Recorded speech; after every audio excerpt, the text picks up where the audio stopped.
New research shows there's about one caregiver for every 4 veterans in the U.S. A U of I professor says that means both veterans and their caretakers are underserved. Her studies suggest more support is needed for both, even here in central Illinois. WCIA3's Emily Braun talked with one caregiver who says she hopes research like this can make a difference. It wasn't long after Sammy Anderson decided to spend the rest of her life with her husband Garrett. She had to bid him farewell.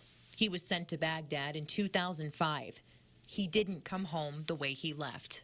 Helping him use the restroom, showering, washing him because he had so many bandages and injuries that couldn't get wet. At 26 years old and 6 months of marriage, Sammy became his full-time caregiver. There was no direction.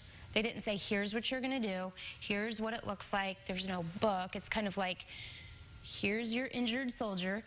Go have a nice day. Through the years, they've both adapted, but Sammy says it'll never be easy juggling 2 kids, a full-time job, and a partner with a traumatic brain injury.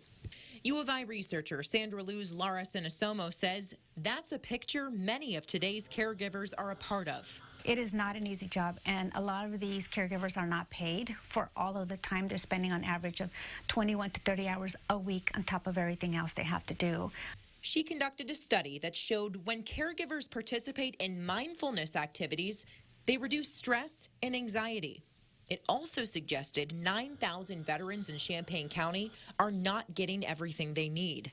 And if we think about the caregivers and the stress they need, they're probably underserved in terms of the resources they need. So we need to fund that support system better. Sammy thinks that will come with a change in outlook.